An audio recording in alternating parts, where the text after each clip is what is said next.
All right, ladies and gentlemen, we are back with our final match for the day. This is round 2 action. We've got Ryan Kennedy versus Sean Martinez. Lagging for the break right now. This is going to be a race to 11. We are playing 10-ball and 9-foot diamond tables here at Griff's Billiards in Las Vegas. 32 players threw $1,000 a piece in. Jumped in this tournament, 580 and under. Single elimination.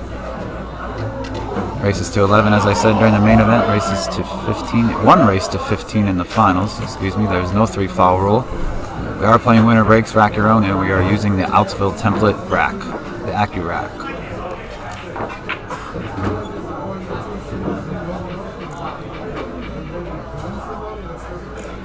For all you Fargo buffs out there, Ryan Kennedy comes in at 569. Sean Martinez is 575. So virtually even on paper, a difference of 6 points between the two.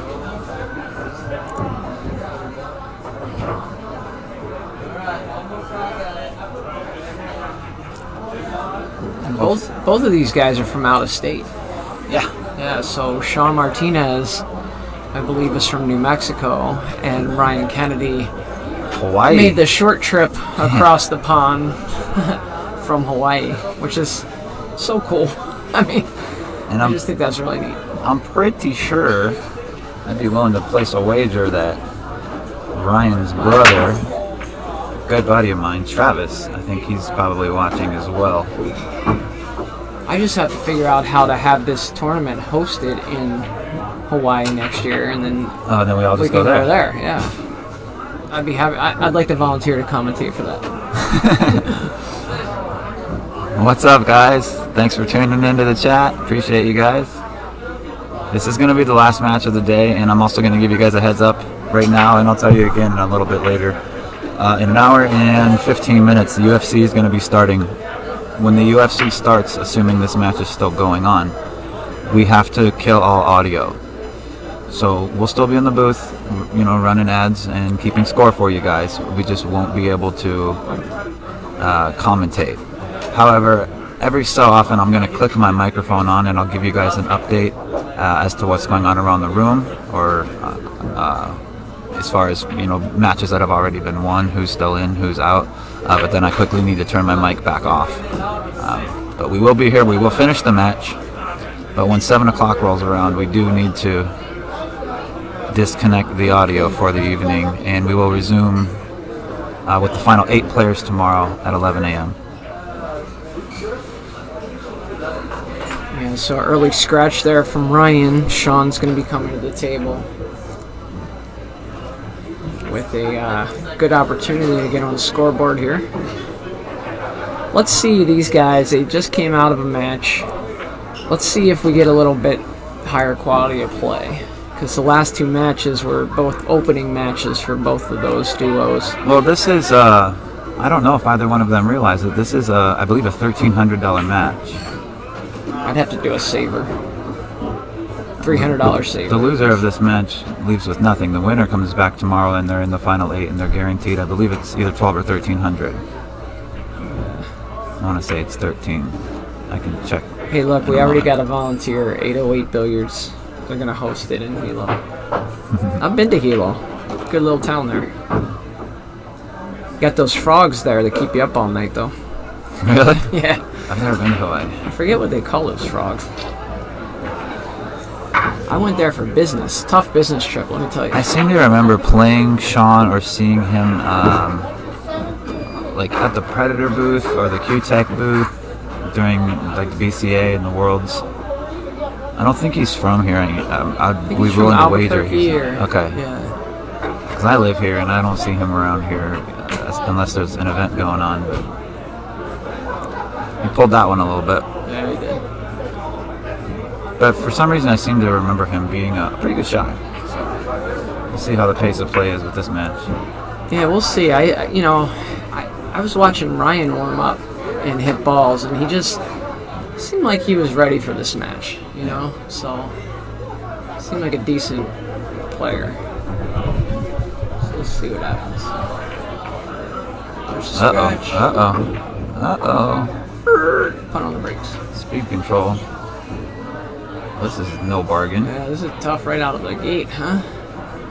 It's got to be close to dead straight in. If he has any kind of angle at all, I think I shoot this and roll up and get just by the 10 and try to bank the 7. I don't try to get anything. You'd probably jack up and draw it back a foot or two, wouldn't you, Ben?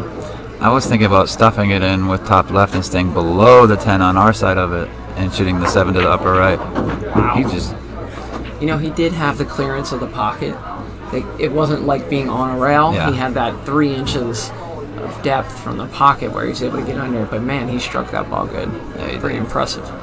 I was thinking about like pounding it forward and going into the lower part of the left long rail, Yeah. coming back towards center table, below the set, between the 10 and 9. I'm telling you, there's just a look to Ryan where he means business. I just feel it, you know. He's certainly shooting with confidence. Yeah, it's gonna take him a little bit to get the speed down, but he just looks like he means business. It doesn't And, you know, matter. You don't have to play shape if you can make balls. That's true. That's And we were chatting it's it like up I was with him. saying last night. Every day's a half day if you just leave. Yeah, we were chatting it up with him before the match, before the last match, and you know, he knows all the players out there in Hawaii. I'm sure he plays against them quite a bit, and there's some good players out there on those islands. Kurt's probably watching. Yeah. Kurt Kobayashi tunes in a lot.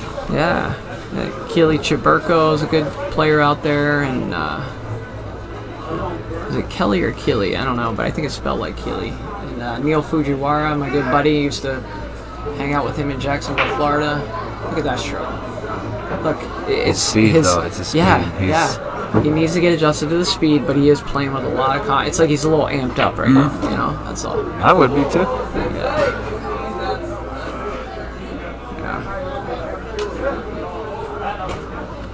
You know what? This is not a bad shot to shoot in the side. Try to roll it in the side. If you miss it short, you're probably going to end up safe. If you miss it long, you'll probably end up safe. But just roll it in and then take your cut shot on the 10 on the side.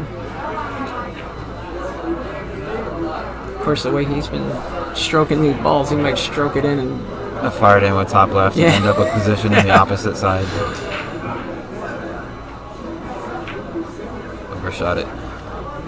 Well, He overshot it and he caught the point. yeah, he And did. this is where Sean's going to pounce on him. He's Even if gonna he didn't catch the point, the speed there wasn't right for what we were talking about. You know? Yeah. Still a little too hard. And he's just a little amped up right now.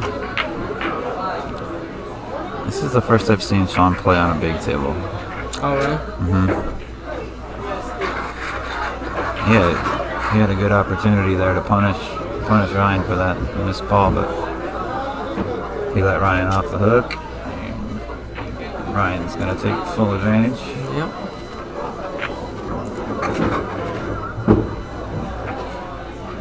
That's a funny spot to be. I mean, I guess it's not too bad. It's pretty straight in the corner. Yeah. In my head, I was playing position on the side. on the side, so then I saw.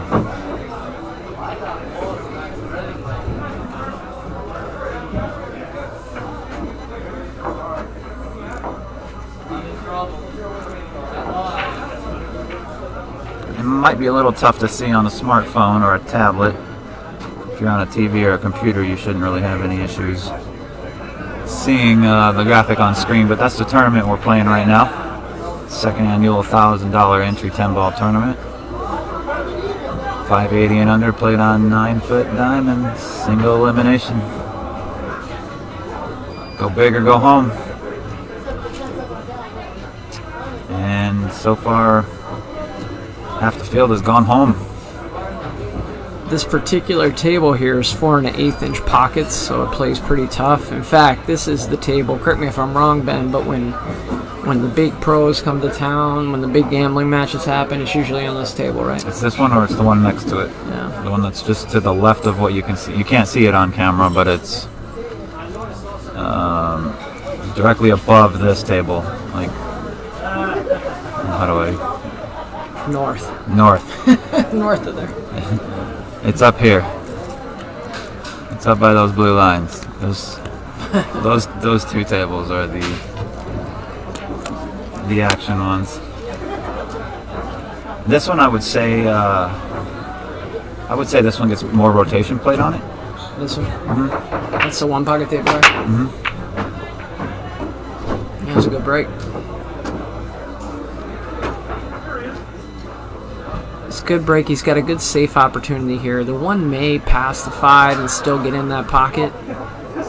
And if that's the case, it's not terrible to try that because you can draw your rock back a little bit and he'll be behind the 9. So even if you miss that one, he's kind of hooked. And you could, if you slide out enough, you'll have a shot on a 2-ball. So he might do that. Or if you feel like you can't make the ball, then you just roll him on the back of the 9-ball and make sure the 1 gets to the rail. I like that. I like just going with what's pretty much guaranteed. Just seize him to the back of that thing.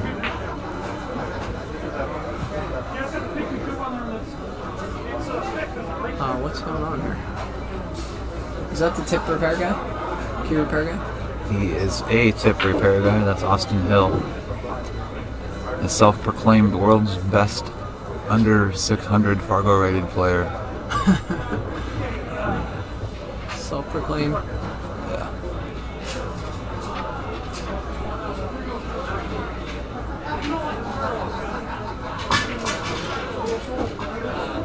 There's so many characters in a pool room. I love it. You know, it's like I feel at home. You got the guy on the rail over there that's been talking to Alex for 2 hours, and Alex barely even acknowledges. He's just yapping it up every time Alex does something. You got Alex and John Mora just right next to each other. Yeah. Got Canada in the house. Oh my goodness! He's right.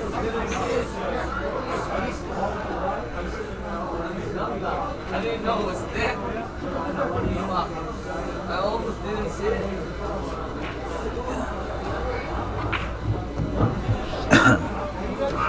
Well, a little bit of a pickle here for Mr. Martinez. Yeah, I'm going to come 2 rails up around that 3-ball. I think he's looking at that right now. Really? Yeah. Difference in shots. I'm going 1 right past the side pocket. And straight up table and back down. Yeah, this is the shot I'm playing. That's a great shot. Yeah, I think I would have made it. I'm just kidding. That was a great He hit shot. that really good. You know, I love it as a commentator when you call something out, then the guy does it and he hits a really nice shot. You feel like over here I'm subconsciously hoping he hacks it horribly so I can be like, no, that wasn't the right shot. Hey, I know a little something. Check it out.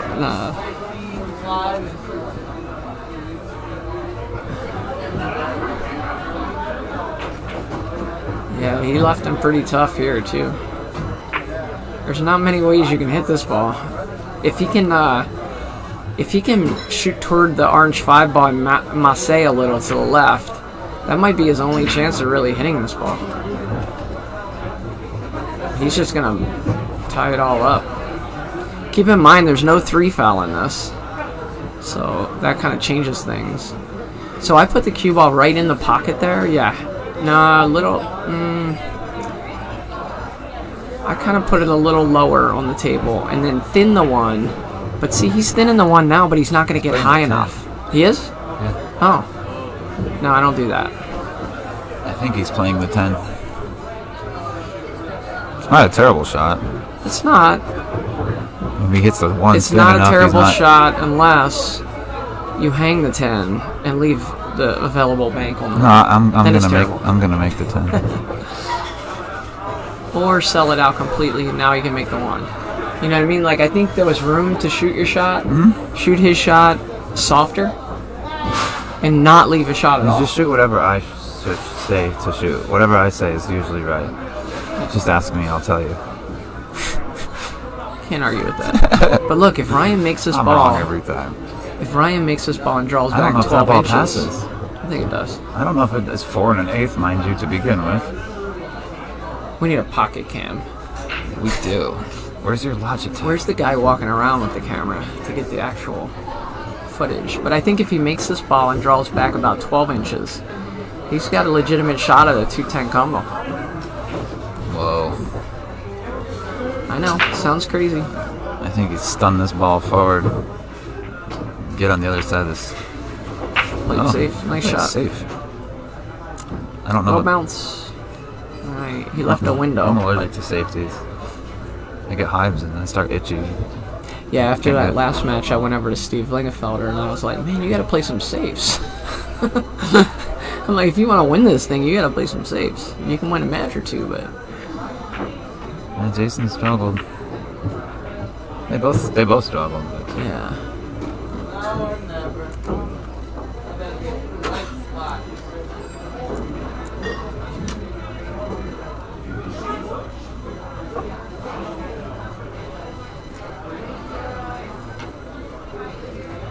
See if Ryan can pocket this ball and maybe try to track the cue ball down towards the 8. It's all about speed control. He's like, I don't want to go through the 8 ball. Play safe. Nah.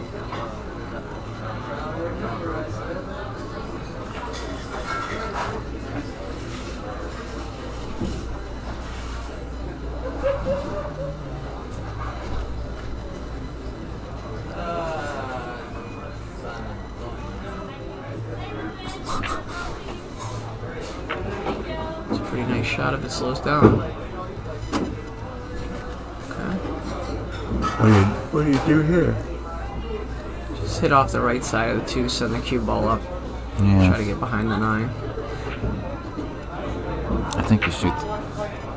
That wasn't the shot. Well, now Ryan's got an opportunity here. He's got a makeable 2 ball.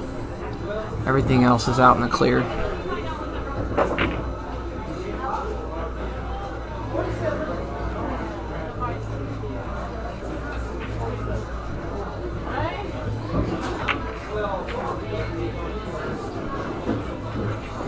Well, Again with the speed, he's hitting them. He's hitting, like, splitting the pocket with complete confidence. So much confidence that his cue ball is overly confident. That's a good way to put that.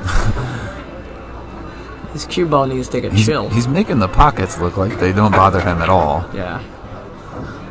And it's like, you get that speed dialed in, and yeah, things could go one way or the other real quick. Although we haven't seen anything happen real quick on this table yet. I want to say that Ryan's the guy that had action with Bill last night on that Mitch and Nick match. Oh, look at that. See, I told you that ball went. The 3 went in off the 5 ball. Wow. Check it out.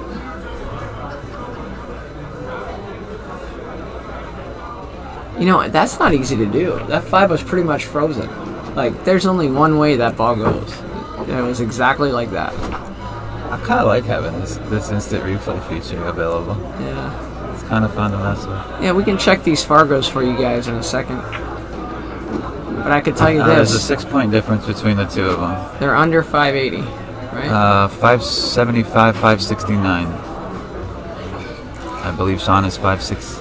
Ryan is 569. Sean Martinez is 575. It's a real close one. So a 6-point difference between the 2. Sean ended up tough on this ball. Which, by my count, is 1 hand and 1 finger. 6, yeah. Interesting. That's not going to get it done, I don't think. Well, his speed was pretty good because he laid both balls on each rail, but the actual shot selection probably could have done a little better with.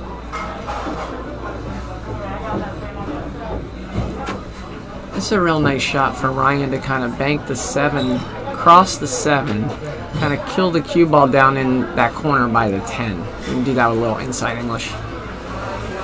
And you should be able to leave him there. I mean, he might take it on. He might try to bank it. Yeah, he might try to bank it. He might... There isn't another one there. There's one there. Oh, we can't do another one because of UFC. Yeah, we all. Yeah, Ryan took it on, and that was just... It was a very tough shot.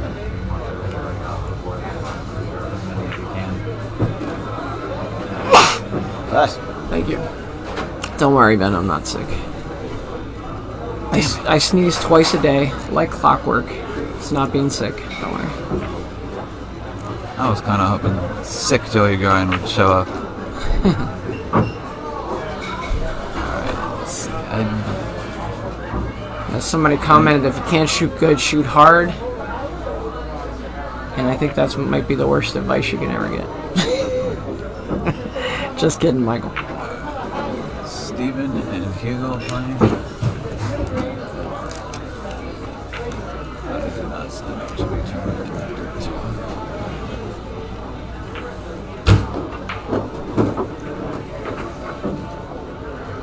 Okay, this is for Sean to get on the board here and make it 1-1.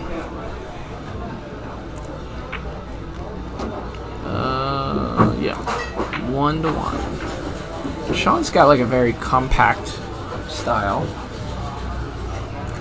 A little different than what we saw with Michael Leahy in that first match where he was real stretched out. Sean's much more compact and keeps the cue underneath him. Those matches are going Steve Gray's into tomorrow.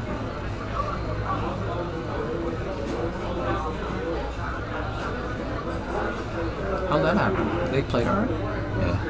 Wow. Well, this match was over in like no time. I didn't follow that one, but this one was over. I mean, it was a deep score, but it was done quick. Yeah, we got one player in the final 8 right now. It's Steve Gray. Congratulations to him. He's in the money. He took out Luke Welcome from Arizona just a few minutes ago. Beat him 11-2. He also, oh no, I take that back. Luke took out Mo Basher, who was the higher rated player in the tournament, and then Steve took out Luke. So I don't know who this Steve guy is, but he sounds like someone not to mess with. So Sean breaks, scratches in the side pocket. He kind of popped up on that break a little bit. You know, which, you know, this 10-ball break is an art, you know, and it takes a long time to hone it in and practice it. Have you tried the 45-ball break? No, I have not. That one's a fun one. So Ryan, I like this table layout for him. I think that the big challenge on this table is getting good shape on the 5, so you have a makeable shot where you can then, you know, just come out for the 6-ball. Obviously, he's probably going to play. Like on this 2-ball, he's got a few options here. He can play for the combo on the side, or he could just move the cue ball 2 rails, shoot the 3 up in that top left corner. That might be the safest play here.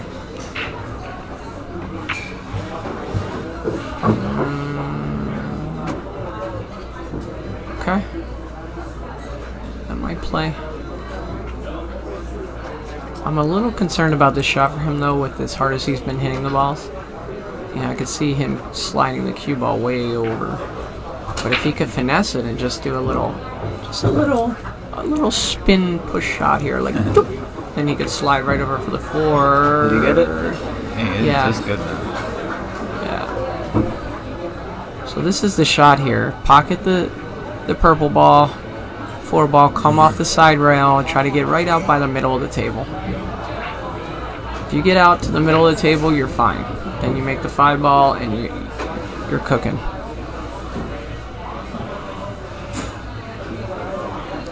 See where he just pointed? That's too close for comfort. You don't want to try to get that precise. You want to line that up with your stick and say, don't go this far. That's Yeah. the worst. That's the furthest peak point. Yeah, of where you can go. I like that. Oh my gosh, Hugo and Steven are just now getting started.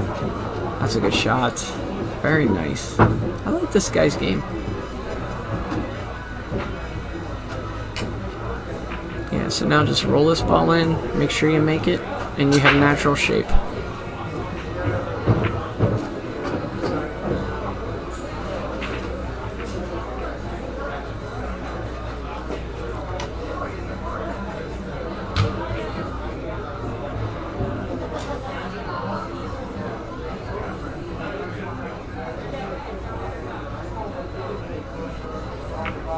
Oh, overcut it. Uh-oh. And everything was perfect till that point. Didn't do too bad. I mean, he didn't saw it an aggressive shot, but he could end up not liking his next one. Yeah.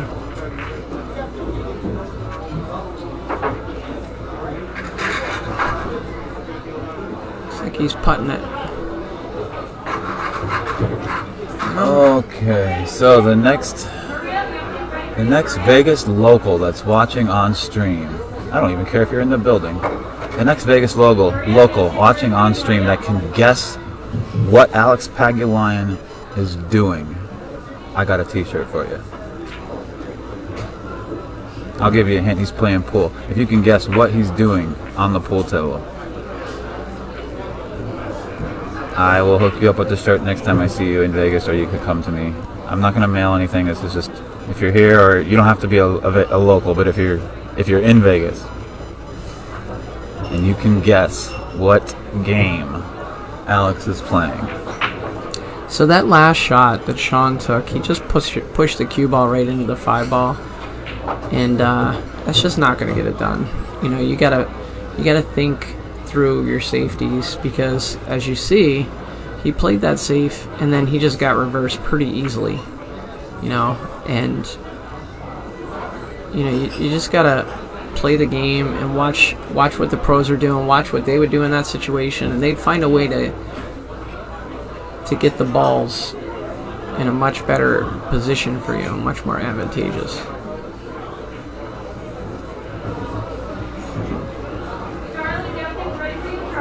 You got some guesses here. Sure do. I'm just waiting for a few more to come in before I'm reading all of them.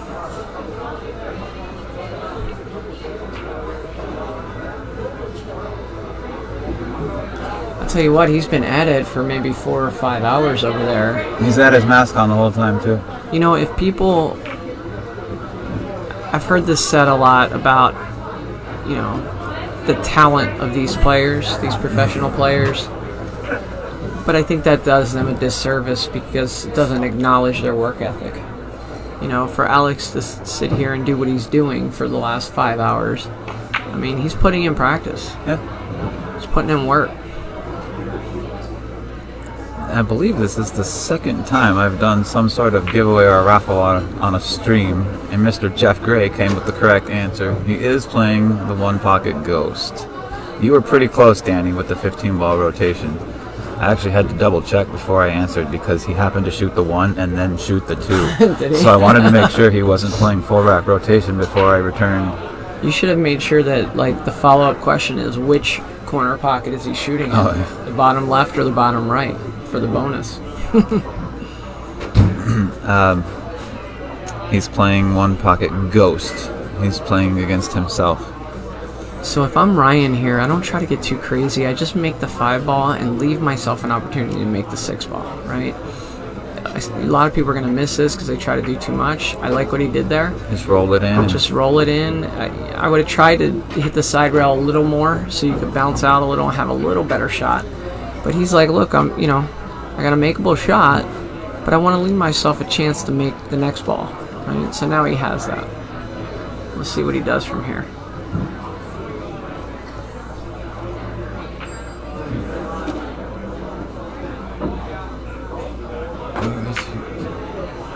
No.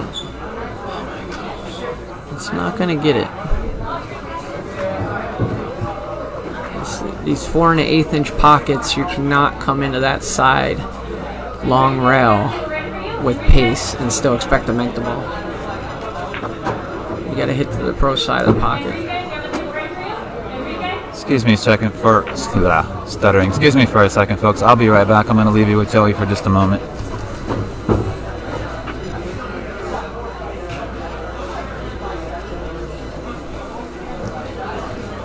Man, I wish you could see all the hard work that Ben's putting into this for you guys. Doing so much with the stream and the tournament, and just trying to make it the best experience possible for you guys. I hope you're enjoying it.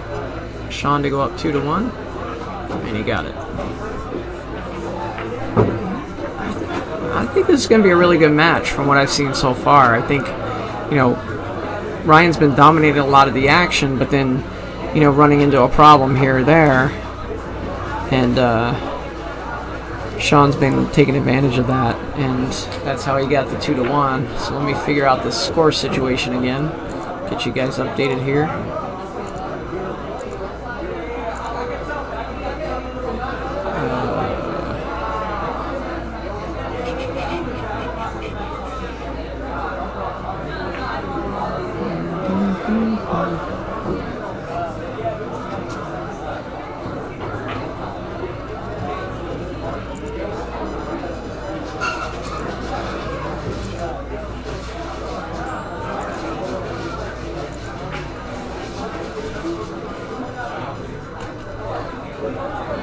Okay, now I can't find the score thing. Hold on, we'll get it worked out.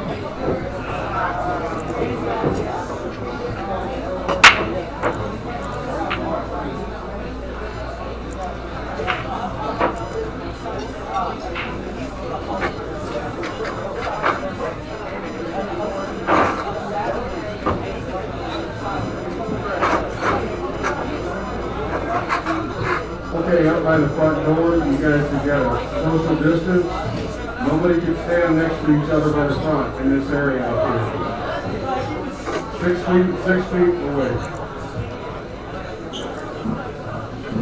Make sure you're wearing your mask on properly, not on your chin.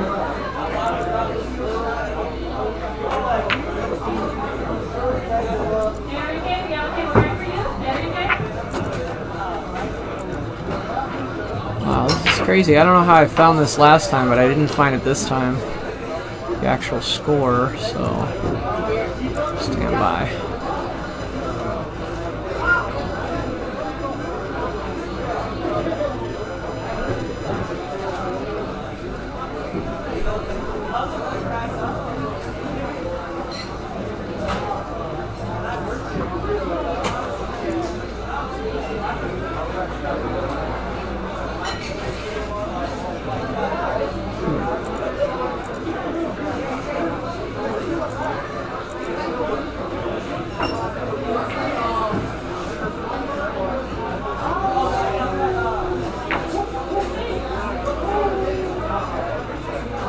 Wow, that's a lot of confidence there. Sean just banked that ball and started walking to the next ball before it even went in the hole. It's like he just felt it.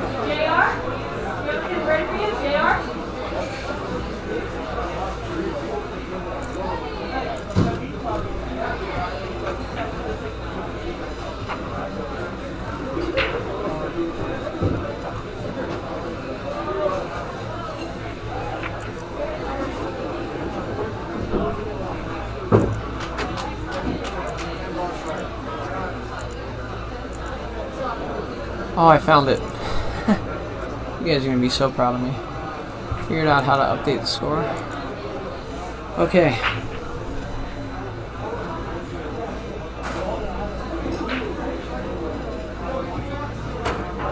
Okay, so it looks like he's playing the billiard on the 10 ball here. Let's watch it. Very nice shot. Sean takes a 3-1 lead. This is one of these matches that if you're Sean, you try to stay on the gas pedal. If you're Ryan, you know you've done a lot of good things in the match. You're just not getting the results that you want. So you got to keep your cool about you and just wait for that opportunity to kind of get back in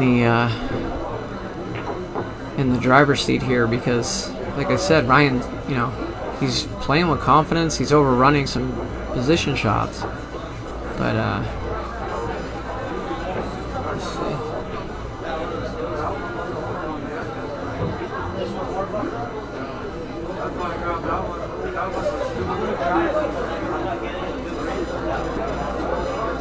They're having a little discussion. They have 2 outsfill racks up there, and I think one of them prefers one of the racks, and the other guy prefers the other rack. So, pool players, you know, they're funny.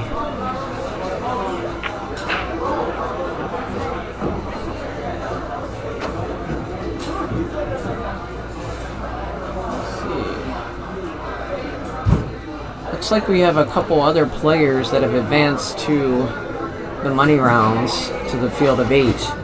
Ruben Adame beat Jeremy Ross 11-5. Steve Gray beats Luke Wilkham 11-2. And Steve Bergen beat Joshua Perez 11-2. Both Steve Gray and Steve Bergen won their opening matches hill-hill, and then they both came back to win their second round 11-2. It's kind of uncanny how many times you're in a tournament and you might struggle through your first round match, and then you kind of click in for you. You just kind of dial in and start playing good after that. It's like you got rid of that first round jitters.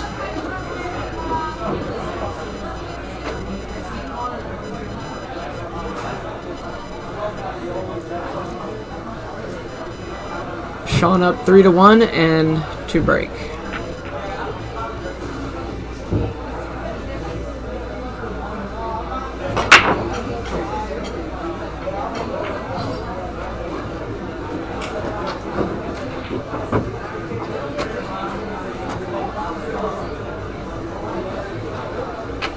So he had both the wing balls there go all the way around the table. One of them went in, one of them hung. 2-ball hung, 3-ball went in. But did not get the balls in the side pocket, which you typically expect in a 10-ball rack. So he's got a long shot on the 1. He does have a big pocket down here with the 2-ball. If he does elect to bank it, he's got that helper there. And it looks like he did play for that, but just overcut it a little bit.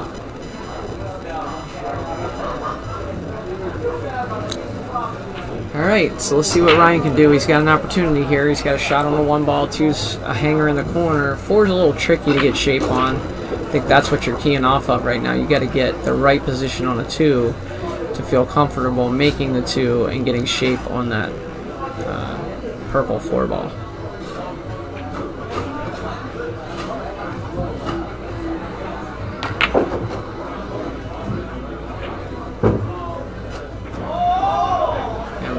Ryan's putting a lot of strokes in, a lot of stroke into these balls.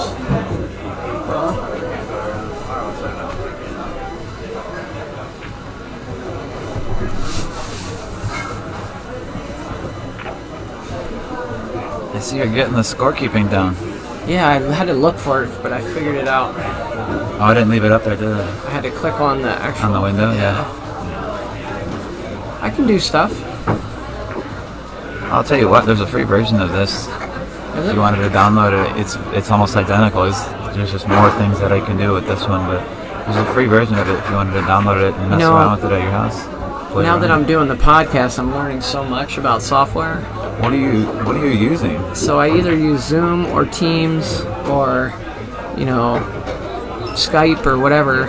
And man, I had a heartbreaking one the other night. I had this incredible interview.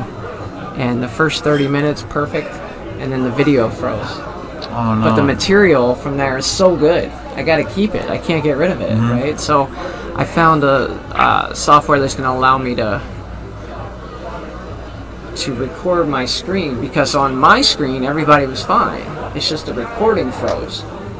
So the software I found will actually give me a backup copy of the recording. I've never heard of that. Yeah, so... Like a restore, kind of. Yeah.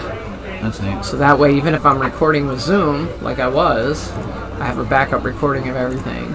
But, the one I did, the material's just too... I cannot give it up, And even if I went back and asked the player to do the interview again... It just wouldn't be the same. It wouldn't be the same, yeah. Because there were stories that were told, like crazy stories, that if they thought about it, they probably wouldn't come with the same stories. And I'm like, I need this material. If they had a second chance, it might not. You guys are going to love this one. It's pretty amazing. Yeah. He went for the 10. And he was rewarded. I don't know. I think there was a little bit of two-way intention in there. This is a relatively easy ball to hit and, get it rolling, have a chance to make this ball. Just with the proximity the 5 is to the rail and the proximity that both the cue ball and the 5 ball are to the corner pockets, right? Because the angle, to make this hit. So as you drew it up, it's a 2 rail. Of course, I say that and he doesn't hit it. He came just above that line. Yeah, he did. So I called one right out of a dozen.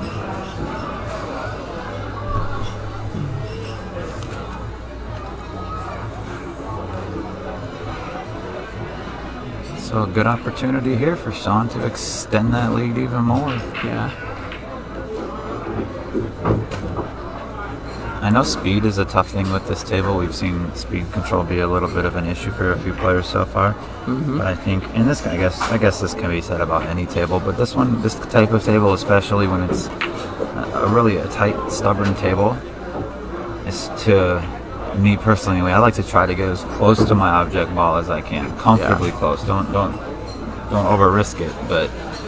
If I can get away with not settling for that longer shot, or if I can find a way to stroke a ball just a little bit cleaner to get a little bit better or a little bit closer, I like being a little bit closer on tighter pockets. He might have come up a little short on this one. I was thinking before he hit it to stroke it smooth and come down to the bottom rail, because look at this angle here. It's not the greatest. He might have to play into the 9. Yeah, he hit it really nice. Yeah, he did. Ryan's got to get it together here because Sean looks like he's starting to feel comfortable, and I wouldn't have told you that right in the beginning because it looked like Ryan was dominating the action, but Sean's really kicking in here.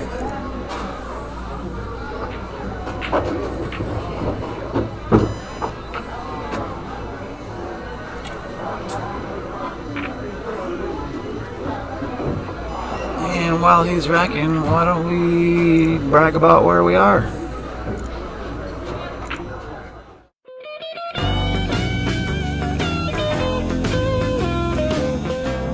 Hi, my name is Mark Griffin. I'm the owner of Griff's Bar and Billiards, located in Las Vegas, Nevada.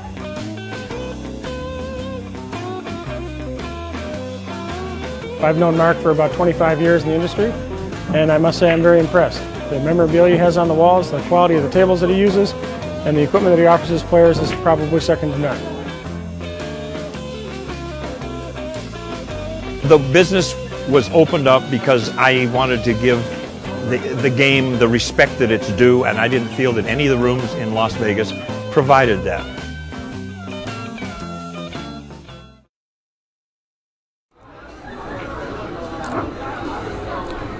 All right, 4-1, Sean Martinez over Ryan Kennedy. New Mexico versus Hawaii. That time he gets the 8 ball on the side. I think we're going to see a safe here. You know, the one, I guess physics says the 1 could go on the side, but reality says he's probably not going to shoot that. I like shooting that shot, honestly, and using the 5 for cover. I like this shot. That's even better. Yeah. But I'm only like a 430 or 435. I like the way Sean's playing. You know, he's making some good decisions and obviously shooting pretty well.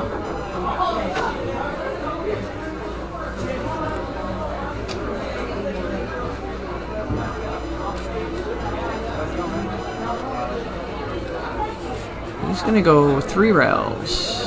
And he made a nice hit, and he's going to scratch. Nope. But he did leave the shot.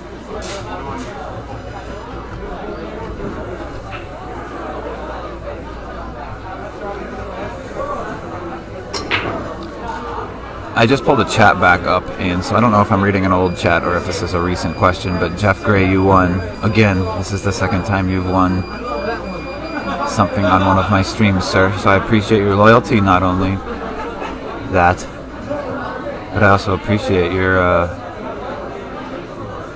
what's the word I'm looking, participation in these types of little things. So next time I see you, I got a shirt for you, just private message me your size, and I'll keep it in my truck, or I'll keep it in my pool bag for you, buddy. Wow, I'm looking at this ball straight down the rail. It's like I have the perfect vantage point, and it is, I don't think you can fit a cue ball between there. It's so close, though. I'm going to tell you right now, without even looking at the table, Joey, it doesn't go. And that's because I've got another monitor that's zoomed in on that unfortunately I can't show. Look. Oh, yeah. It's just I think it's honestly, Ben, I think it's exactly a cue ball width away from the rail. I say it's about a 16th too tight. I'm telling you. Look in here, it looks different.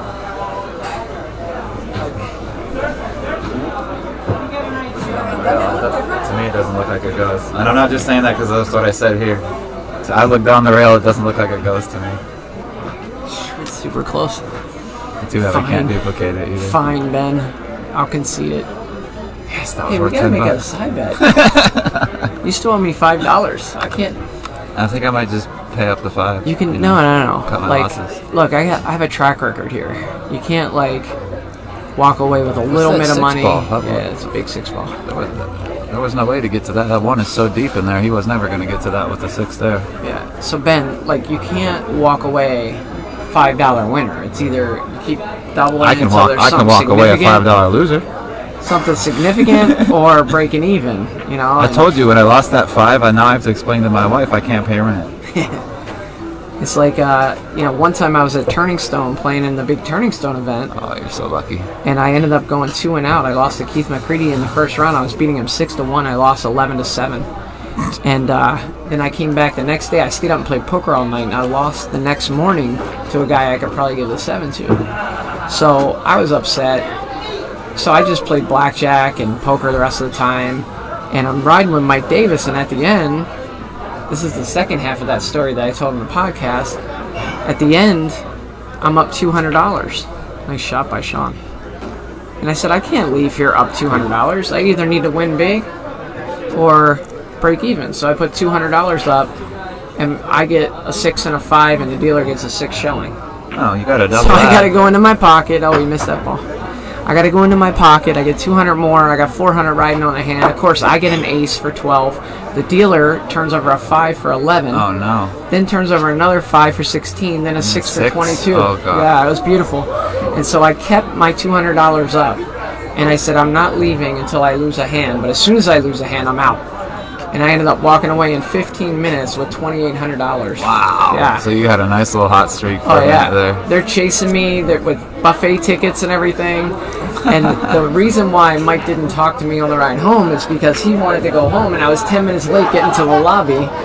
And there was a tournament the next day that he thought he wouldn't get to or something. So it was this whole Oh, no. thing. Yeah, it was this whole thing. That's funny. So, but that was a nice heater at the blackjack table for sure. So that's what I'm hoping to do with you in this $5. Trying to go on some Turning heater into and make me 2,800. broke. All right, here we go. Ryan, this is, if he's going to get back into it, this might be the opportunity right here. Looks like a nice 4-10 combo possibility, or the balls are all spread out. Yeah, and I think that's exactly what he's looking at, but that's also something he should do. It's confidence boost for sure. I don't want to say it's easy in Jinxon, but they don't get much easier. I kind of like rolling up on the 3, shooting the 4 on the side. The 5-6 is beautiful. The 6 to the 7 is beautiful. But I can see why he'd do this. He's just probably down a little bit on confidence at the moment. He came out firing on all cylinders, and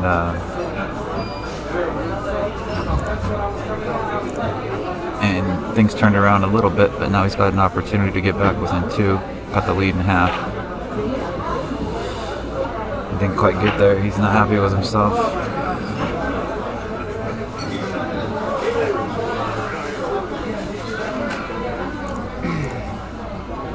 Yeah, he's struggling a little bit here. But Sean, on the other hand, is kind of taking advantage of his mistakes and doing a good job of punishing him for it. Sean's missed a few balls, but he looks pretty comfortable. He does, yeah. He doesn't seem to try and do too much.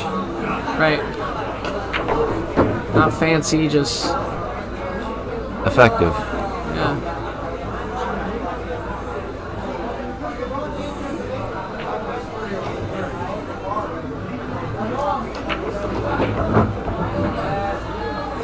He overran that one.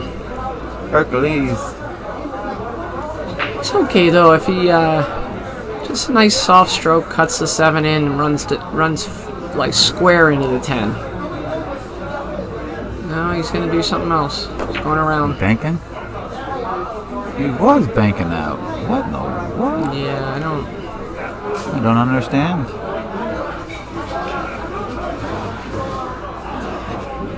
Ryan says that's okay. I'll take it. You hit that good. That's a tough shot. It's tougher than it looks. Yeah, he's got to find a way to just get himself about 4 inches off the rail. To me, it's high English. You come around that corner pocket and come out. He kind of hit it with low and came back. Drew it back He's good perfectly. here. Wow.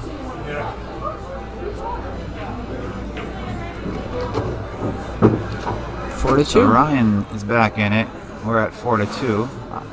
We didn't get a chance to touch much on this in the last match, like we did in the first match. But this is your new pool player podcast. Why don't you use this time while Ryan's racking to tell us a little bit? Yeah, thanks, Ben. I appreciate you giving me a chance to talk about it. You know, I just felt like there's so many players out there, so many great players, so many interesting personalities, and I wanted to give them a platform so that we can learn more about them and we can get some advice. You know, like you, I, a lot of people, we're trying to get better. We're trying to learn more about the game, and I want to hear how those top players tick.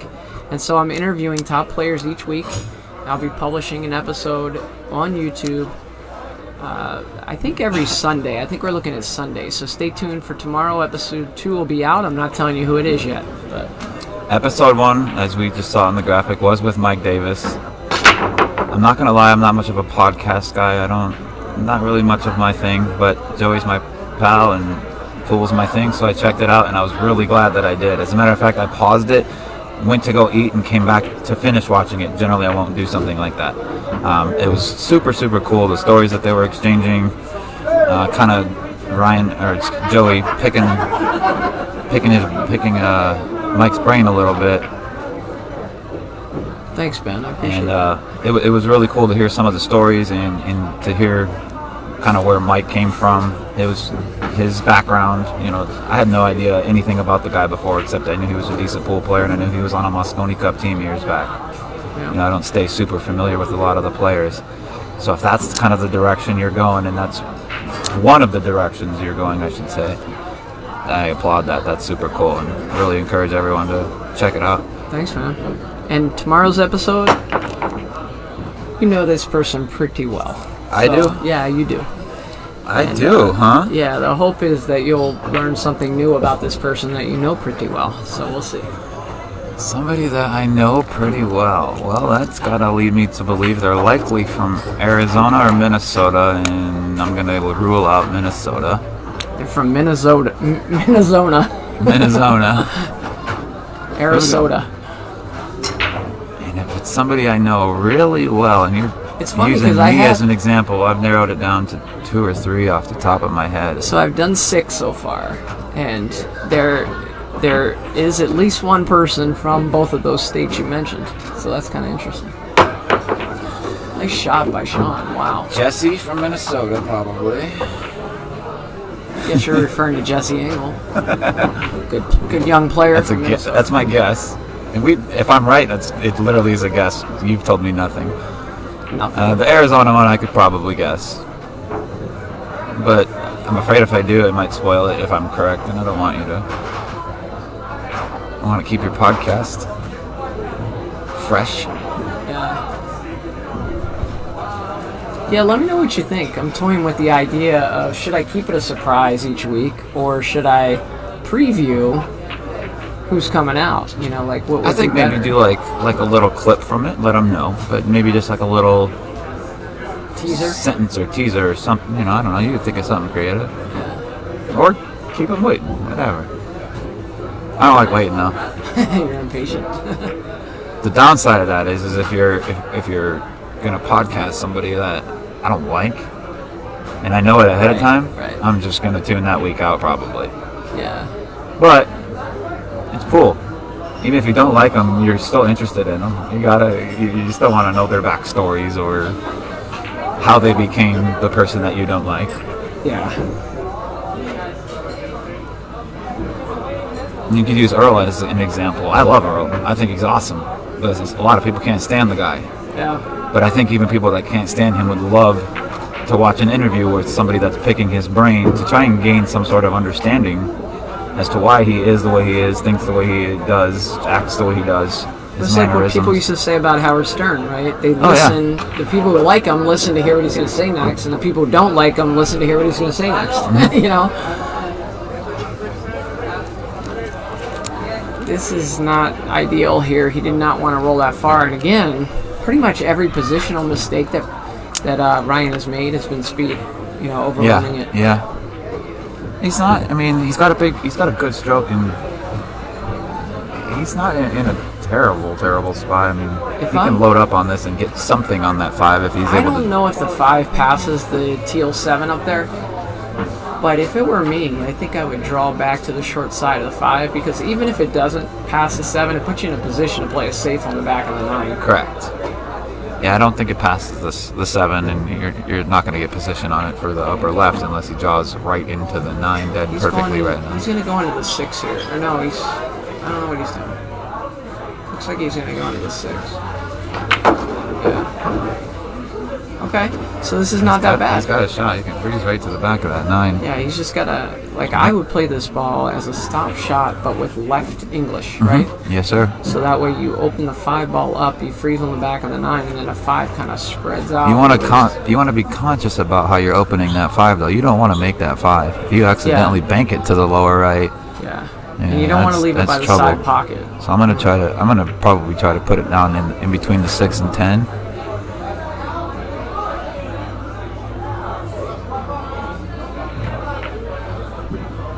Okay. Did pretty good. Yeah, he did. Probably would have liked to have been below it, but he was really focused mostly on cue ball there, I think. Yeah. I think he would have wanted the cue ball in the back of the 9, but I like that the 5 got down past the side pockets. It takes that possibility out of Sean kicking the ball on the side. Sean's looking at jumping.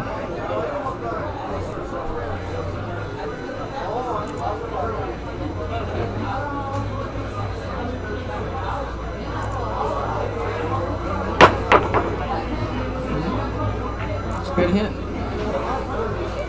Yeah, but what's it going to leave for Ryan? Very good opportunity. Just make the 5 come around 2 rails. Shoot the 6 in the opposite corner. One more warning before it actually happens. In about 18 minutes, we're going to have to shut off all audio due to the UFC fight. Volume is going to be extremely loud. We've already got the building kind of filling up as much as we can while still complying with social distancing. It's going to get loud and it's going to get rowdy, and we're not going to take any chances with anything copywritten or anything like that. So we're going to turn off the mics and the audio as soon as the UFC starts at 7 o'clock our time, Vegas time, which is about 17 minutes from now. Safety here.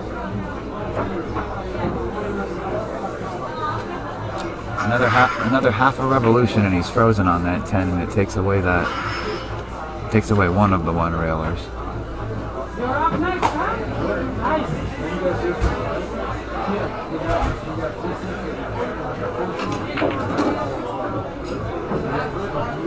Adam, yes, they are allowing spectators. However, I encourage you to walk around with a drink in your hand or a plate of food or something along those lines. They just don't want people just sitting around taking up space. I hate to say it, but we're limited on how many people can be in here. And this is a business, obviously, so I think you're trying to say don't be a nit. I mean, I'm saying it without saying it. And the guy probably isn't. I don't know if I know who the gentleman is, but I'm just saying, if you're going to come in, spend a couple bucks and make it worth it. Yeah. I agree with that. I mean, not just here, anywhere you go right now, with what they've faced the last several months, it would help for anybody to be generous with their waitresses, with their bartenders. It's been kind of a tough time.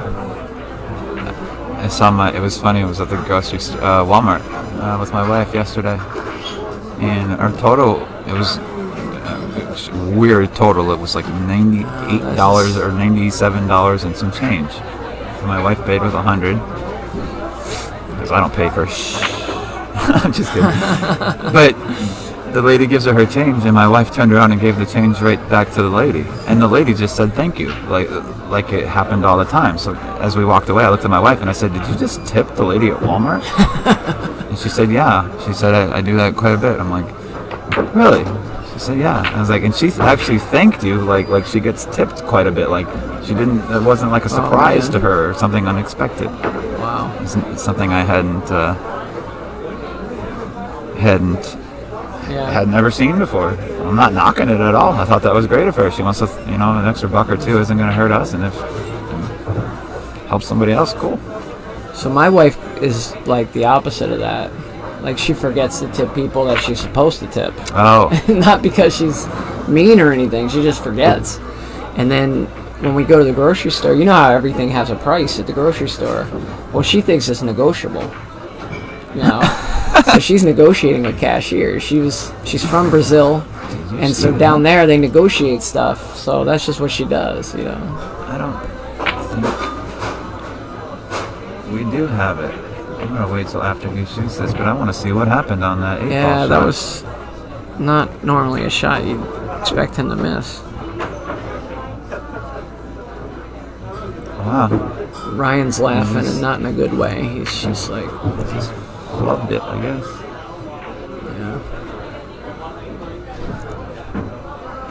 Yeah. He's kind of at a loss for how he's playing right now.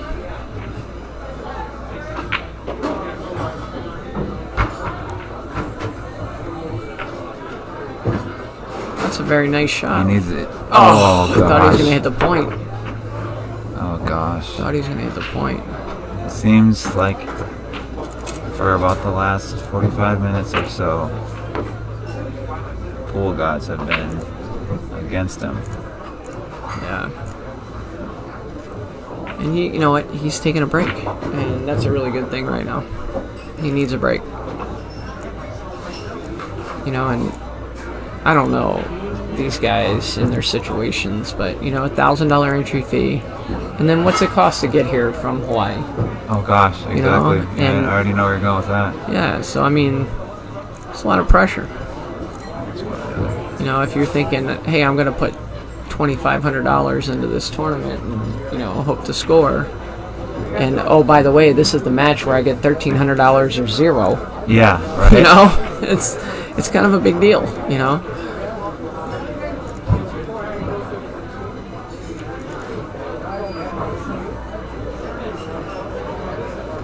Do you need a water, Ben? I'm gonna get a water. That would be great. Thank you. Yeah, let's do this. Give our sponsors a little bit of love too.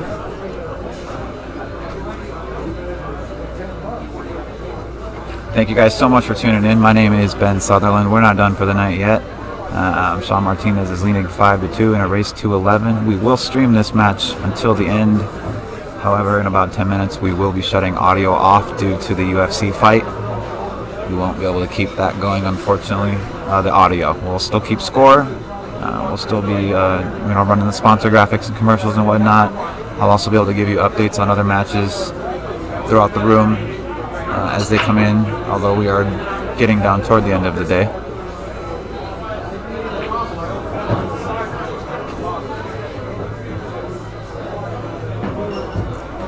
I do want to give a big shout out and a big thank you to the sponsors. You can see the graphics on the screen, but I do want to kind of just personally address each and every one of them. Outsville, Chris Renfro provided us with these awesome template racks for this tournament. He actually customized them all, made sure all of the sponsor logos were on there proper. So big shout out to Outsville. Thank you to him. PQ Tips, one of the best, if not the best, in my opinion, jump and break tip on the market. I don't want to say there is a best tip because it's always kind of a matter of opinion. But shout out to Robbie Paul and PQ Tips. Thank you for all that they do. Simonis, what can we really say about them? Probably the best cloth in the business. We're playing on Simonis 860 Tour Blue right now. That's what this cloth is right here. Thank you. And we gotta say a thank you to Steve Blackburn with Slickster apparel company back in Phoenix, Arizona. And Omega Billiards and Acme kind of go hand in hand. Same company, same owner. That's Mike Wang out of Hurst, Texas. Okay. What's that? It's 5 to 2. It's 5 to 2. Yeah, that's right.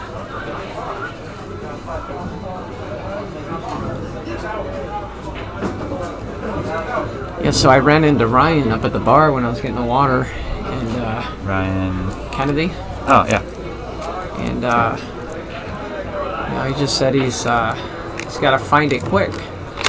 And I was like, yeah, you're just overrunning position a little bit, so. He knows what he's got to do. Yeah.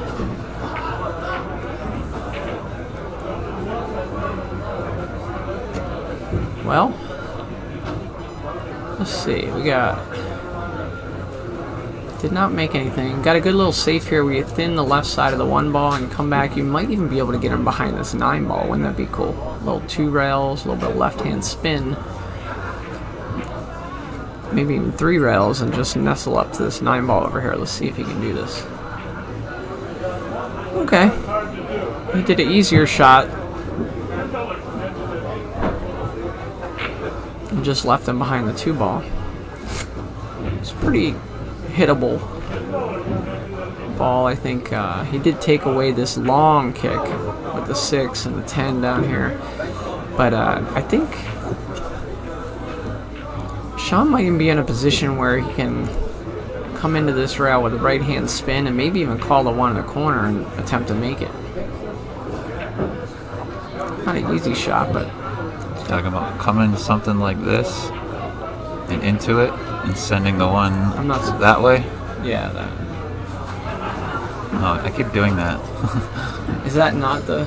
It is. I didn't have it up You on. guys don't even understand. Like, every other shot, Ben is telestrating over here on something you can't even see. And he thinks you can, so that's the funny part.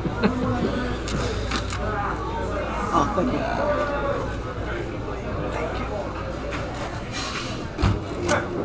Got a little bit of cup of coffee to perk us up here. See what we can do here.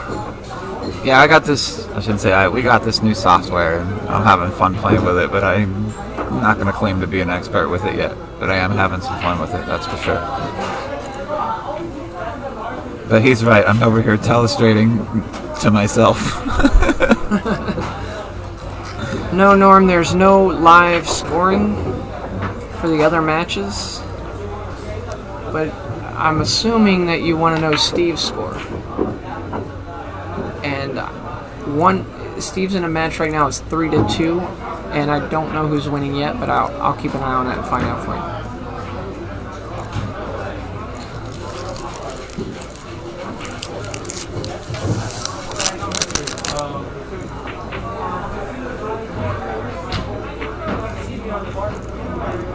Okay, Susan and 320 or 420. Okay, let's see. Cracks me up. I'll tell you what, Jesse Hill. I'm gonna walk down there and check it out for you, okay? We aim to please. We're here to take care of you guys, okay?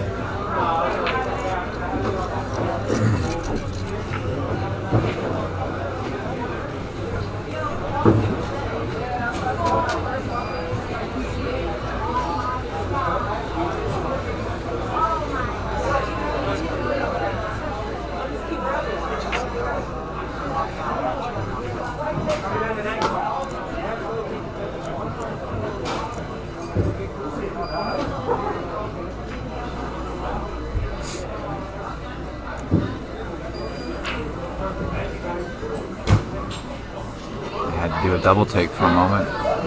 Couldn't tell if the screen froze.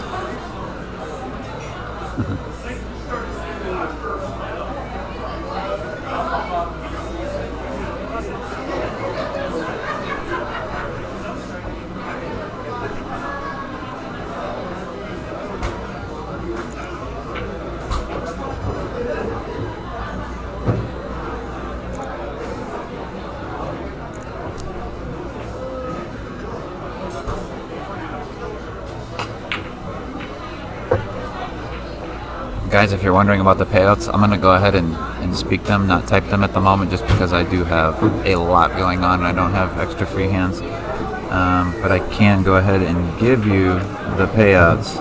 First place, and I don't know what the Calcutta. There wasn't a Calcutta. I don't know what the side pots came out to, but I do know as far as tournament entries, because it's single elimination, the payouts are going to sound a little bit funny. First place is 14,000. Second place is 6,000. Third and fourth each get 3,000 because it's single elimination. Third and fourth finish in the same spot, so they're going to get 3,000 apiece. And then we got fifth, sixth, seventh, and eighth, all walking away with 1,300 apiece. Yeah, I got a little score update on the Susan Williams Chris Carpenter match, and Susan is shooting the 9-ball right now, up 10-7, and she just missed it. So, and Chris has an opportunity to get out here to make it 10-8, race to 11. So.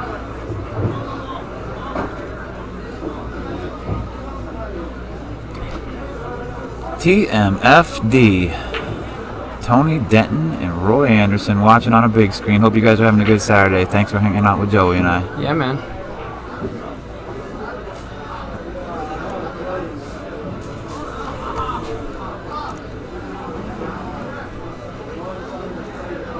It's 5-2, right? It's not 6-2. I didn't miss that.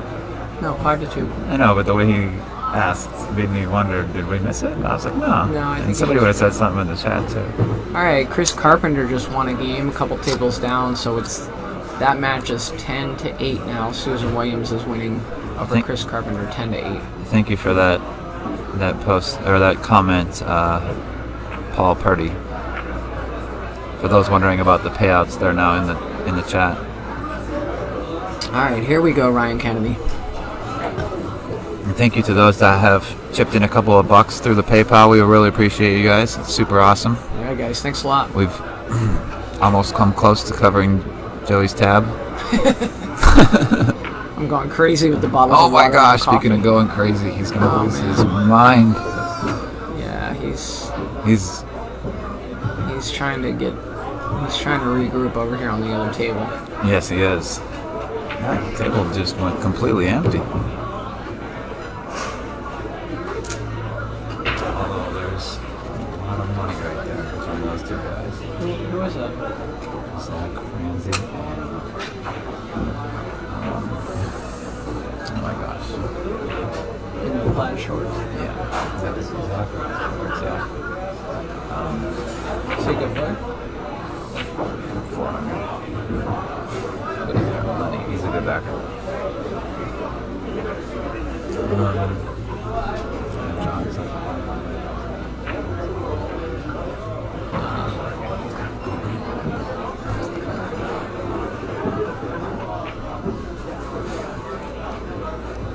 So ball in hand, and this is one of those spots where it's like you got so many options. Which way do you go?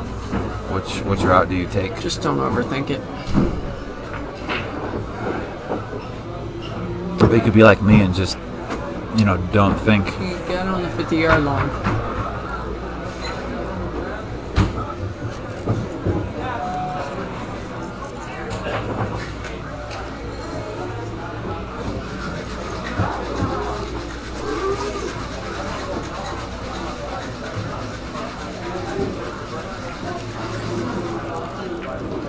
Well, he cut that ball in, but he's going to run pretty long here. He's going to have to shoot the 9 up in the other corner, maybe.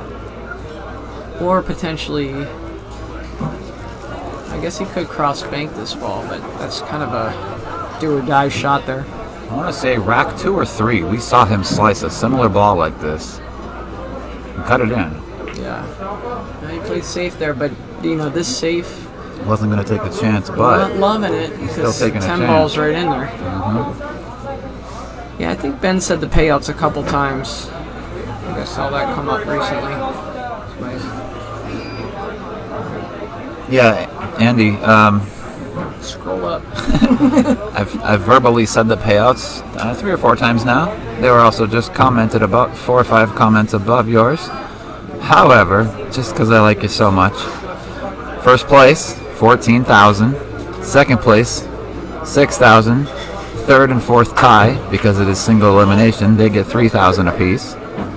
Fifth, sixth, seventh, and eighth all get 1,300 apiece. I do not know how many people are in the side pots. I do not have any information on that. I just know that they were $100, $200, and $300, and all three are winner take all. Sean's got a cut shot here on the side, and he missed it. Is that ball going to stick on the rail? Sure is. Yep. Here's a fancy little shot. Love it. You hit the left-hand side with a lot of left-hand spin, call the 10 ball. Oh my gosh. Let the 9 ball go up between the chalk and the middle diamond. What a contrast in styles we have. I'm rail cutting that all the way straight down the rail, right where his face is right now. Right straight up to the Simonis sign at the top of the screen. That's so funny. That's why I call you Wild Man. That's why I sell out and don't have backers anymore. That's not true.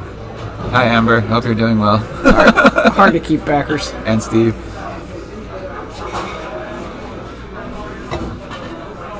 No, I've had some people that have taken good care of me. We got a little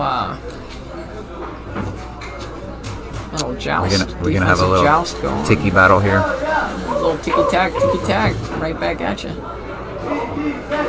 We are, aren't we? Yeah, we are. I'm not doing it again right here. I'm thinning and going away from it. Well, it's tough to do it again. You could risk a double hit. Ooh. Now that changes it. Now you gotta thin it and go away. Now it's a timing shot. Thin it up to the top rail, right hand No, spin. you go for this. Go for what? It's a timing shot. Oh, God. You want me to draw it out for you? I'm not gonna. Man, it's a good thing this is the last match. Ben's getting goofy. Okay.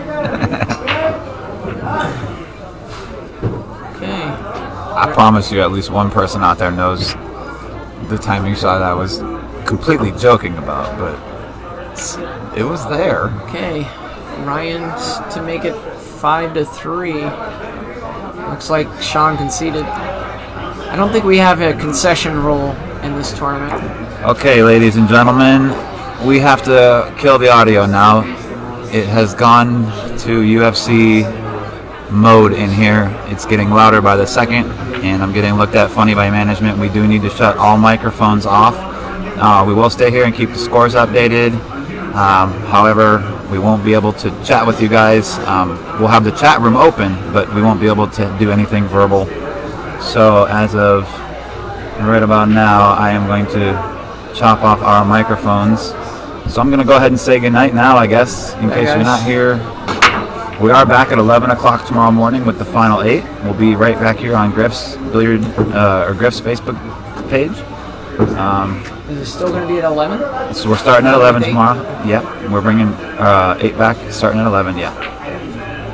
So Joey, thank you. Thank you, Ben. And we're still going to be here. We just can't talk. So we're killing the audio. Thanks, guys.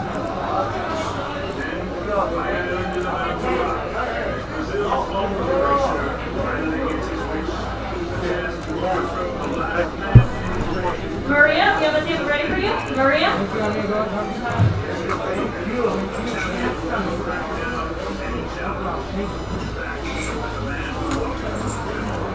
Looks like Susan's shooting the 9 and then the 10 for the win.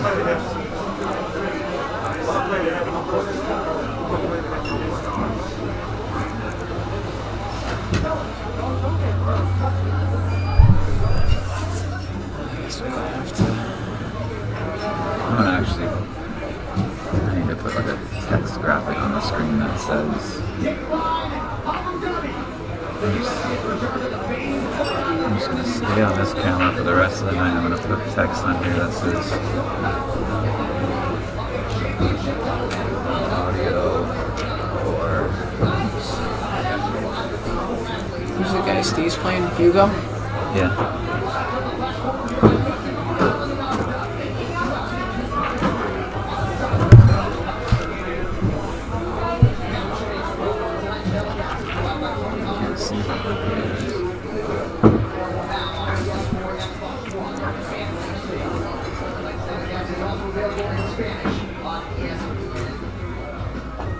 And with that,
Susan Williams defeats Chris 420 Carpenter by a score of 11-8. Susan makes it into the final 8. She will be back tomorrow at 11 a.m. And a big thank you to Chris for coming out. And my apologies again, folks. We do need to kill the audio, so we'll still be here, and we're still going to be updating things for you, but I got to shut the audio off. Thank you.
just to give you guys another quick update.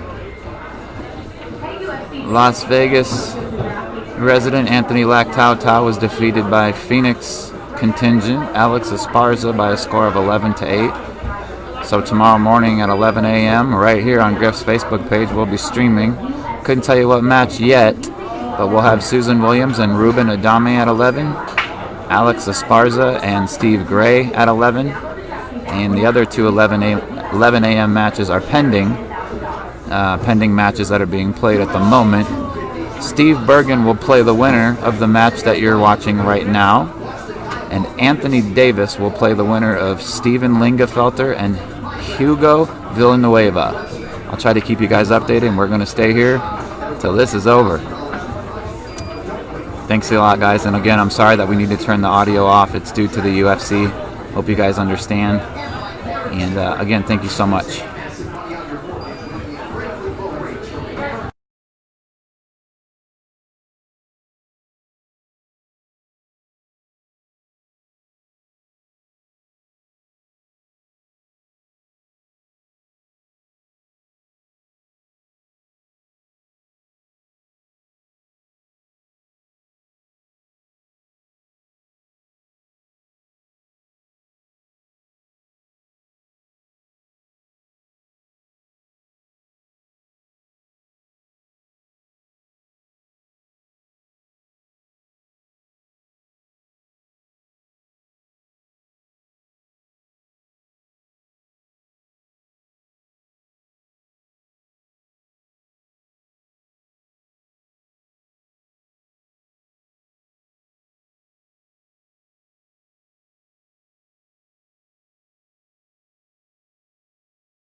Okay, ladies and gentlemen, that is it. I could briefly turn my mic back on just for a moment to give you guys an outro. Thank you guys so much for tuning in. Congratulations to Sean Martinez for his win over Ryan Kennedy by a score of 11-4. Sean Martinez will play Steve Bergen tomorrow at 11 a.m. Alex Esparza will be playing Steve Gray at 11 a.m. Susan Williams will be playing Ruben Adame at 11 a.m. And Anthony Davis will be playing the winner of Steven Lingefelter and Hugo Villanueva, who are still currently playing at the moment. Unfortunately, I don't have a feed for their table, so I'm unable to provide you with any visual for that. So on that note, we will be back live on Griff's Facebook page at 11 a.m. Pacific Standard Time tomorrow. My name is Ben Sutherland. I've been joined today by my good pal Joey Ryan. Thank you so much for coming out. He's actually out of the booth at the moment, but big thank you to him. Thank you to all of our sponsors, Outsville, Piku, Simonis, Slickster, Omega, Acme, Adam Kroll with Big Time Threads, Mark Griffin and Griff's Billiards, as well as OBQs. Also want to give a shout out to Q Sports International. Thank you guys again so much. I know I'm kind of rattling on and on here, so I'm going to go ahead and end with that. And like I said, very much appreciate you guys. We'll be back at 11 a.m. tomorrow. I'm going to go ahead and leave you with a little bit of some soothing background music and some sponsor graphics for a few minutes. Thank you guys so much and have a great night.